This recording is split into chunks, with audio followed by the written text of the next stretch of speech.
Hi, I'm Martin from Reedsy, and over the last 10 years we've helped over 200,000 writers become authors. And today I want to share one of my favourite bits of advice for writers who have just completed their manuscript. So let's just imagine you finish your first draft. That's amazing. It's a big deal. Well done. Don't touch it. Don't revise it. Don't even peek at it. Before you do anything with your manuscript, there are 3 steps that you should take. Things that will make your revision process 10 times easier and prevent you from losing weeks editing all the wrong things. Before we get tactical, we start with something extremely important. Celebrate! Don't just politely nod at your keyboard in satisfaction, have yourself a real moment. Go for a walk, treat yourself to a nice meal, a message a writer friend, go on Discord and start bragging about it. It doesn't have to be anything dramatic, it just has to feel intentional.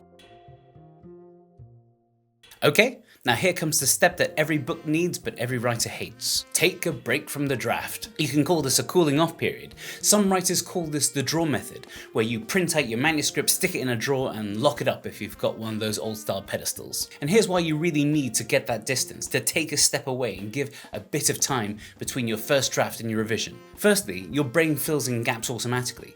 If you can sort of remember the headspace you were in while you wrote something, you may assume that some things come across more clearly than perhaps they do. That makes it harder to diagnose any structural issues or character issues. You'll also find it harder to cut anything out. Your emotional attachment to your first draft is still running the show. The reason why you need this distance is so that you can come back as a reader and not an exhausted writer who's just wrestled the story into existence. So how long should you wait? At the very least, I would say a week. Ideally, perhaps 2 to 4 weeks. In his book on writing, Stephen King suggests leaving it for 6 weeks, likening it to resting bread dough between kneadings. During this time, your manuscript will be safely shut away in a desk drawer, aging and, one hopes, mellowing. Your thoughts will turn to it frequently and you'll be tempted a dozen times or more to take it out, if only to read some passage that seems particularly fine in your memory. Something you'd like to go back to so you can re-experience what a really exciting writer you are. Resist temptation. So, here's what you shouldn't do during this time. You shouldn't polish sentences. You shouldn't send the draft out to beta readers. You don't outline draft 2. Don't even reread it. Don't look at it. Don't do anything. So what can you do? You could read other books in your genre. This will help you with tone and maybe help you solve problems in your second draft. You could write something else. Going back to Stephen King, he wrote his novella The Body, which was adapted into the film Stand By Me, between drafts of The Dead Zone. Enjoy yourself. Go on holiday, go on walks, watch some TV, reconnect with your neglected spouse and children. Anything but touch your manuscript. Distance gives you clarity, and clarity is at the heart of revision. You want enough time to pass so that you've almost forgotten the minutiae of what happens in your book. It's only at that point that you might be ready for the next step. There's a story about Paul McCartney that I often think of, which is that he didn't really write down song ideas. At the point where the Beatles were really exploding, portable tape technology wasn't really a thing. If he was working on a tune or a chord progression and he couldn't remember it the next day, he just let it go. His thinking was simple.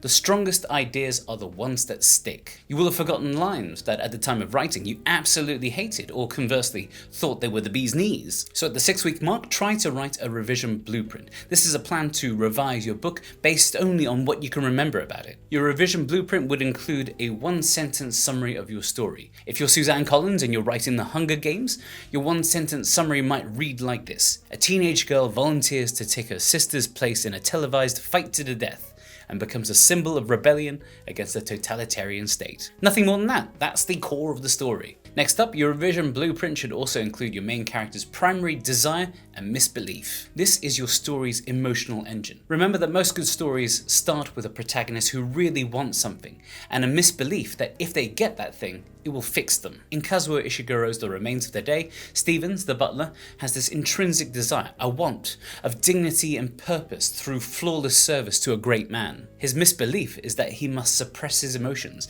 and deny his personal desires to achieve this goal. Then at the end, when he realizes that his employer was a spineless fascist collaborator, that's when he realizes that his choice not to pursue a connection with Miss Kenton, the housekeeper, was a waste, and that he has been morally compromised anyhow. Then, I want you to crystallize what your book is actually about. Call it a theme, call it a central question, either way, name it. Then, if at any time you forget it, you can come back to this single sentence, and that can be your North Star. In writing The Lord of the Flies, a novel about a group of young schoolboys stranded on a deserted island, author William Golding might have a blackboard somewhere with the central premise of his story that left in isolation from the consequences of society, humans will revert to savage behavior in pursuit of their own personal goals. Last up in this revision blueprint, I want you to write a predicted to-do list for draft 2. This is all big picture stuff, no micro fixes.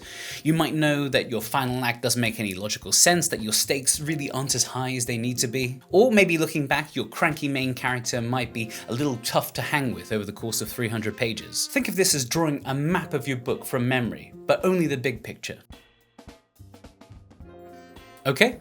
You've celebrated, you've taken a break, you've made a blueprint, now comes the time when you can reread your first draft. But here's the key, this first reread is diagnostic, not revision. Don't fix things yet, don't rewrite sentences, and whatever you do, don't fall down the rabbit hole of starting to tweak dialogue. This pass is purely about understanding what you have made. So, in this reread, one great thing that you can do is change the format of it so it looks a little bit more unfamiliar. You can change the font and the spacing of the manuscript, you can export it as an ebook and read it on your little pad, or, and this I believe really is the best option, print the thing out. Just remember to use recycled paper and all that. Your brain will see the issues a lot more clearly when it isn't staring at the same screen that the book was written on. As you read, get out your highlighter, real or virtual, and look for things like pacing problems, repetitions, missing motivations, flat scenes, ones where there is no specific conflict or tension of any type. And critically make a note of those "why would they do that" moments. You can also get out your little red pen and make notes in the margins like an editor would.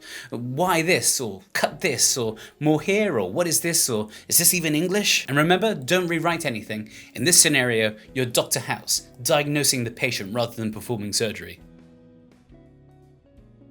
So once you've finished that diagnostic read, you can revisit your blueprint with all these new insights. Now, rather than wading in and trying to fix everything starting from page 1, I want you to create a focused, realistic, and limited revision plan for draft 2. You want to choose 3 to 5 major priorities for this pass. It could be to make sure that your protagonist's goals are defined in each scene, to speed up things in the middle act, or to add more location specifics. You can go back and look at your notes and list out your chapter by chapter goals. You should create a workable timeline. If you can write fine without a deadline, then bully for you, but I find it really helpful to have a sense of how long I can spend on certain sections. And lastly, you can have a things I refuse to fix until later list. This can be dialogue, which you can always punch up later once the scenes are in the shape that you know they're going to be. There are going to be more than 2 drafts, so don't break your back trying to do too much on this one. Remember that revision is where your book actually becomes a book, and now you're ready for it. If you've just finished a draft recently, tell me in the comments where you're at. Are you terrified? Are you excited? Are you completely numb? These are all absolutely valid. And if you want a space to stay organized during your revision, Reedsy Studio's planning tools and track changes abilities are honestly built for the stage. I'll drop you a link below. Thanks for watching, and remember to like and subscribe to our channel, and good luck with draft 2. You've got this.